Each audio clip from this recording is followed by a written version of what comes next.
রাতভর ধরে চলে তল্লাশি।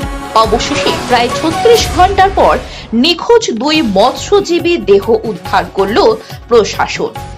বুধবার দক্ষিণ ২৪ পরগনা জেলার গঙ্গাসাগরে মায়াগোয়ালিনী ঘাট থেকে ৭ জন মৎস্যজীবী নিয়ে মাছ ধরার উদ্দেশ্যে রওনা দিয়েছিল মা কালী নামের একটি ছোট্ট ভুটভুটি।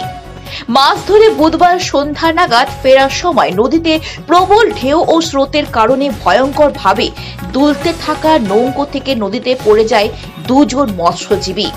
তারা ২ জন হলেন দেবব্রত জানা এবং লালটু। তারা দুজনে গঙ্গাসাগরে রাধাকৃষ্ণপুরের বাসিন্দা বলে জানা গেছে।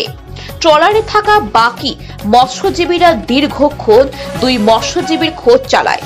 খোঁজ না পেয়ে ঘাটে ফিরে এসে আশপাশের লোকজনকে বিষয়টি জানায় এবং খবর দেওয়া হয় প্রশাসনকে।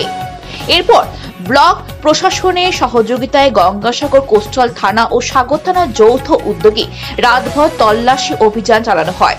অবশেষে শুক্রবার সকালে গঙ্গাসাগর কোস্টাল থানার অন্তর্গত গঙ্গাসাগরে মধ্যম সমিতি ও বেগুয়াখালী হাতি পিটিয়ে ২ জায়গায় ২ মৎস্যজীবীর দেহ দেখতে পায় স্থানীয় মানুষজন। খবর দেয়া হয় প্রশাসনকে। প্রশাসন এসে মৃতদেহ উদ্ধার করে নিয়ে চিহ্নিত করার পর ময়নাতদন্তের জন্য কাকদ্বীপ মর্গে পাঠিয়েছে। ময়নাতদন্তের পর পরিবারের হাতে তুলে দেওয়া হবে এই ২ মৎস্যজীবীর মৃতদেহ। আমরা অত্যন্ত দুঃখের সঙ্গে জানাচ্ছি, গত ২০শে আগস্ট যে ২ জন মৎস্যজীবী রাধাকৃষ্ণপুরের বাসিন্দা তারা নিখোঁজ হয়েছিল। আজকের গঙ্গাসাগর কোস্টাল থানা এবং সাগর থানা লাগাতার হারে চিরুনি তল্লাশি চালিয়েছে। আজকে ২ জনেরই মরদেহ খোঁজ পাওয়া গেছে।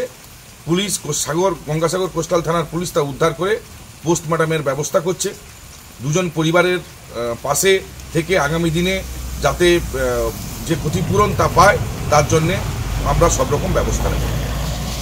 ক্যাপিটাল ফ্যাশন ট্রেন্ডিং ডিজাইনের সঙ্গে তাল মিলিয়ে বিভিন্ন নামি দামি কোম্পানির জিন্স প্যান্ট, কটন প্যান্ট, জামা ও টি শার্ট পাওয়া যায়। প্রোপাইটার শেখ সানওয়ার। আমাদের ঠিকানা গঙ্গাসাগর কালীবাজার গ্রাম পঞ্চায়েতের সামনে। আমাদের যোগাযোগ নাম্বার 9002730632। পুজোর কেনাকাটার জন্য আকর্ষণীয় ছাড় থাকবে।